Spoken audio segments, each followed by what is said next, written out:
المسقعة من الحاجات الجميلة جدا، الناس كلها بتحبها. نعملها النهاردة بطريقة صحية بدون قلي وبدون زيت.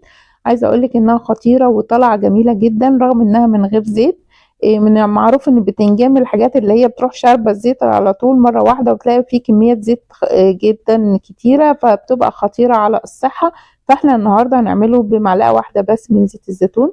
يلا نشوف الفيديو مع بعض، بس ما تنسوش الاشتراك في القناة واللايك والشير لو عجبكم الفيديو. انا هايدي مكرم، اخصائيه تغذيه علاجيه، وبقدم لكم الاكل بطريقه صحيه. اول حاجه نستخدمها هو البتنجان. هجيب حوالي كيلو او كيلو وربع من البتنجان، بغسله الاول وبعدين بقشره. ممكن برضو ما نقشرهوش لان هو طبعا القشره فيها فوائد حلوه جدا، بس انا عندي الولاد ساعات ما بيحبوش القشره فانا بقشرها لهم، لكن هي ان كان عليها خطيره بجد وفيها مواد حلوه جدا ومفيده. بعد ما بقشره بقطعه قطع مكعبه، والقطع مكعبه ما تكونش صغيره، تكون زي ما انتم شايفين كده في الفيديو مكعبات كبيره. برشهم رشه ملح وبسيبهم حوالي ساعه. بجيب بقى معلقه كبيره من زيت الزيتون، رشه من الملح، كمان معلقه كبيره من البابريكا، وببتدي احط عندي هنا على الخليط. طبعا هي الكميه كلها لازم تتقلب حلو في الخليط اللي احنا عملناه. وبعد كده بجهز عندي بقى الاير فراير، والاير فراير دي بجد ملكة بقى لكل اللي عامل دايت، يعني حاجة مهمة جدا في البيت للي عامل دايت. وطبعا ممكن نستخدم بدلها الفرن، بس هي سريعة شوية عن الفرن. ببتدي احطها عندي في الاير فراير، بحطها على درجة حرارة 200، وبسيبها حوالي 16 دقيقة أو ربع ساعة. بتكون عندي احمرت وبقت خطيرة.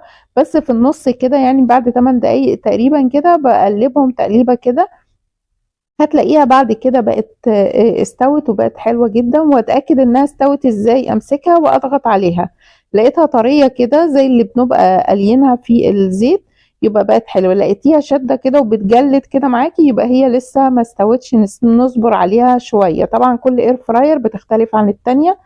فدي اخدت معايا حوالي 16 دقيقة بالظبط، وعندي كل الكمية دي استوت مرة واحدة. انا عندي هنا 8 لتر الاير فراي. لو انتي اصغر شوية ممكن نحط نص الكمية، وبعد كده نحط نص الكمية التاني.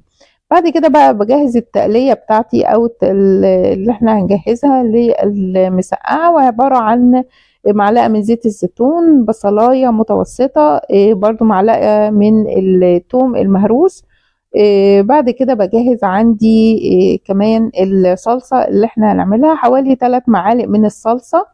دي صلصة احنا كنا مفرزينها قبل كده ونفعت بقى اثناء ما